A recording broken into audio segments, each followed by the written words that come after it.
ces élections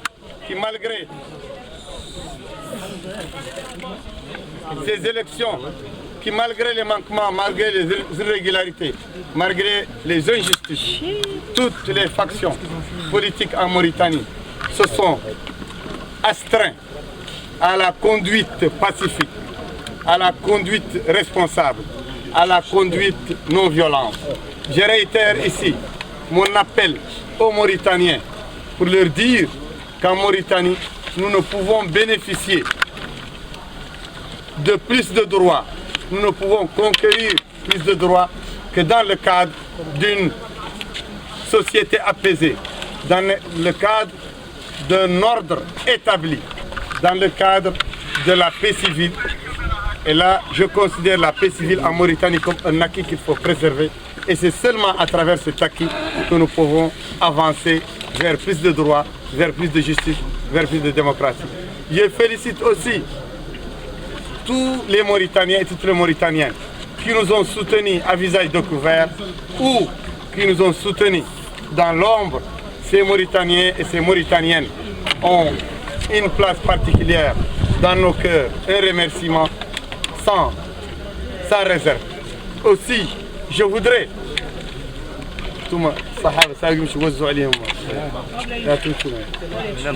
aussi dire que je félicite les médias nationaux mauritaniens, la télévision nationale, la radio nationale et l'agence mauritanienne d'information qui nous ont accompagnés et qui ont fidèlement transmis tous nos propos, toutes nos activités aux citoyens mauritaniens, aux citoyens du monde à travers leurs médias. Je voudrais aussi demander ici des excuses à tous les Mauritaniens qui ont perçu dans mes propos ou les propos de mes amis, de mes compagnons, des propos qui leur semblent indécents ou qui leur semblent offensants. Je dirais que la campagne est une campagne qui pourra contenir des hauts et des bas, mais nous sommes à la hauteur de tendre la main et de demander les excuses et le pardon à tous les gens qui ont perçu dans nos propos des mots ou des paroles déplacées. Je ne voudrais pas passer sans féliciter aussi la presse indépendante qui nous a soutenus, qui nous a aidés à rendre compte de nos opinions, de nos positions, de nos meetings, de nos rassemblements, de notre ambition pour la Mauritanie. Je voudrais aussi personnellement, en mon nom personnel et au nom de tous mes amis,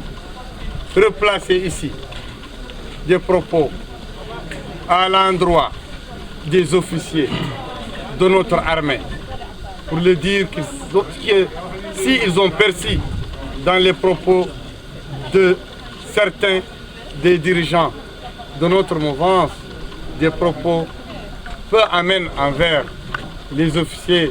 de notre armée, je vais leur dire que les officiers de l'armée mauritanienne ont tout le respect ici, chez Biramda Abeid, chez ses compagnons et chez l'organisation IRA et aussi chez le projet politique dont je suis à la tête. Toute la respectabilité donc à nos forces armées et à nos forces de sécurité. Je voudrais dire que ces élections historiques, ces élections qui devaient aboutir à une vraie alternance,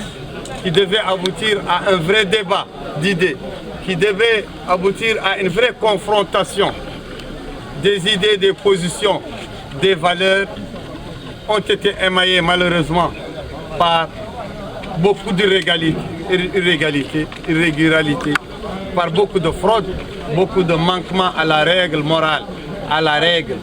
démocratique. Je demanderai ici aux militants et aux sympathisants de notre mouvance de rester vigilants et de s'assurer que nous avons défendre l'acquis qu'ils ont eu, un acquis que nous avons gagné de haute lutte dans l'adversité totale. L'adversité face à la machine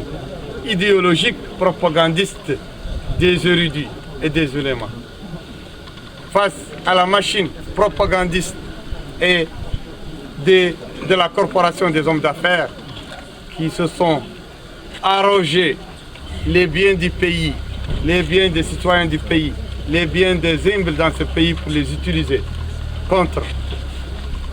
le changement, contre l'aspiration au changement. Je considère que malgré l'adversité des factions politiques comme la faction de la majorité qui est constituée de plusieurs partis contenant toute l'élite administrative, l'élite politique, l'élite des hommes d'affaires en Mauritanie, nous sommes battus contre ce socle, contre aussi le socle de l'élite politique mauritanienne, l'autre face du système, l'autre tête du serpent, l'opposition dans le FNDI ou dans la côte qui en vérité sont des oppositions dans le système car elles partagent les mêmes valeurs esclavagistes, les mêmes valeurs gabégistes, les mêmes valeurs racistes que le système en place. Aussi, cette opposition nous a mené la bataille et tout son combat contre nous a profité au candidat Mohamed El Abdelaziz, au candidat sortant. Nous considérons donc que malgré tout ça, nous avons, malgré la fraude, malgré les irrégularités, malgré l'injustice de la Commission nationale indépendante, la CENI, quand même nos adversaires ont reconnu que nous avons eu droit à plus de 60 000 des voix des Mauritaniens, donc plus de 60 000 personnes, citoyens mauritaniens sont debout à côté de Biram Da'abey pour aboutir le projet d'une Mauritanie démocratique, le projet d'une Mauritanie égalitaire, le projet d'une Mauritanie de justice, le projet d'une Mauritanie pacifique. Et nous avons introduit aujourd'hui un recours devant le Conseil constitutionnel contre ces élections, contre les fraudes, les manquements, les irrégularités qui ont émaillé ces élections. Et nous comptons et nous espérons que le Conseil constitutionnel statue par la loi, statue par la Constitution, statue par la responsabilité, statue par la justice pour rendre le droit au peuple mauritanien et aux aspirations du peuple mauritanien. Et je suis prêt à répondre aux questions des journalistes.